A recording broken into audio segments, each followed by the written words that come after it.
Comedian Bill Burr recently discussed the controversial figure of Robert F. Kennedy Jr., also known as RFK Jr., and the way he has been portrayed as a conspiracy theorist by the left. Lick all up and down the shaft. It's great. And then what? I'm going to smoke that thing? No. Let me get the pre-rolled one that the AI robot licked on with its fake tongue, with the synthetic saliva. Anyway, somebody sent me this piece on Robert Kennedy Jr. The left is already depicting him as a conspiracy theorist lunatic. So you know what that means? That means he's good for the people. He's not good for the banks and the war guys. You know, like I don't. They do this. The Democrats do this every election. You know, and they're gonna do a big hit piece on him. They're gonna trash him. They're gonna ignore the fact that the guy works for a nonprofit and holds corporations accountable for polluting the water. They're gonna ignore all of that. They go, the guy's out of his mind. He's into shapeshifters. No, isn't he saying that, like, he doesn't believe the Warren Commission? I mean, that's not too crazy, is it? He doesn't believe Saran acted alone. I can get with that.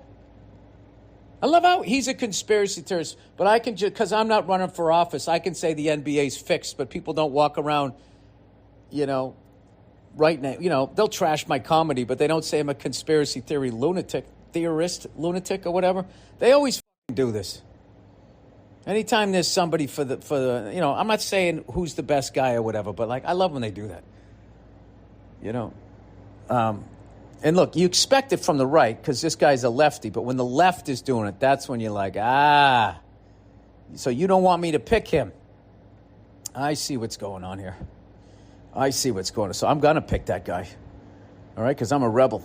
You know, I just bought a new black leather jacket and I'm going to put the collar up and I don't give a that it's the hottest July 4th in modern history or whatever the they said, all that scary shit. Whatever. We're going to figure it out. We're going to figure it out. Somehow, that's what you got to keep saying to yourself. We're going to figure this shit out by staying the course and acting like everything's okay.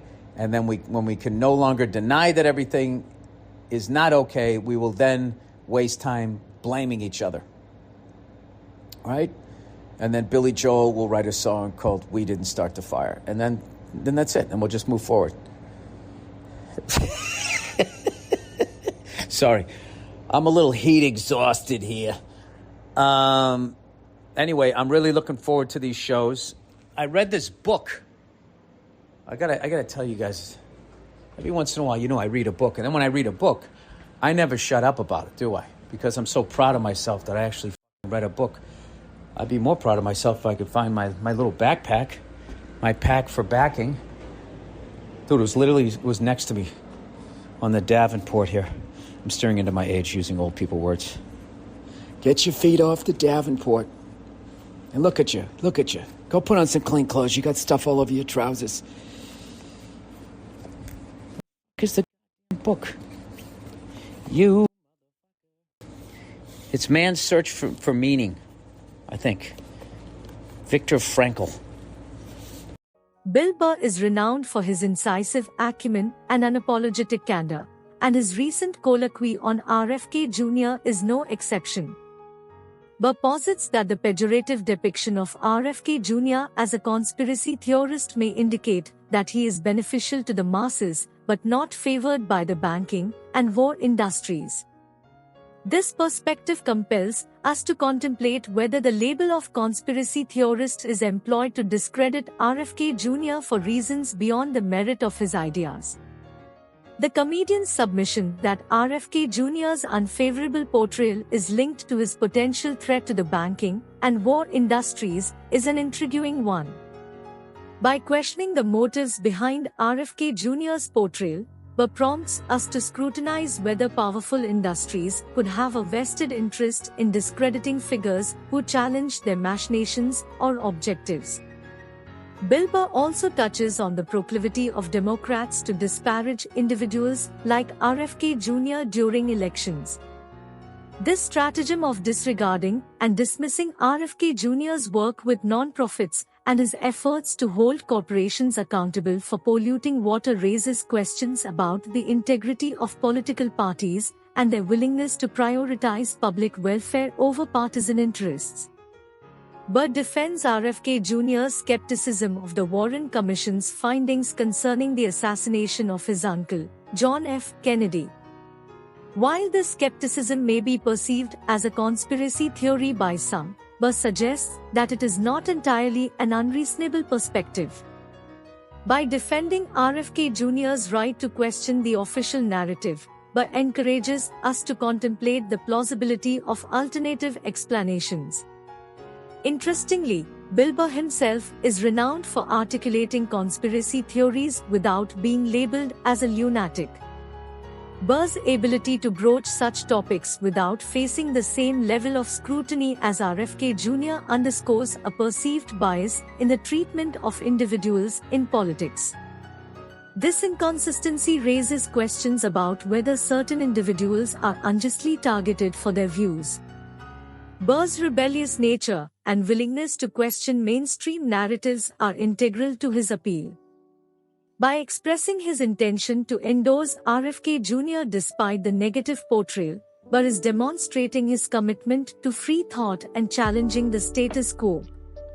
This rebelliousness resonates with many who are dissatisfied with the political landscape and seek alternative perspectives. The depiction of RFK Jr. as a conspiracy theorist brings into sharp relief the role of media in shaping our perceptions of public figures. Media outlets wield considerable power in determining how individuals are presented to the public, and this power can be utilized to either elevate or discredit them. Burr's discussion of RFK Jr. underscores the importance of scrutinizing the motives behind media portrayals. The labeling of RFK Jr. as a conspiracy theorist also raises questions about the weaponization of conspiracy theories in politics. By dismissing someone's ideas as conspiracy theories, it is possible to undermine their credibility and distract from the substance of their arguments. Burr's analysis invites us to contemplate whether this stratagem is being deployed to stifle dissenting voices in the political arena.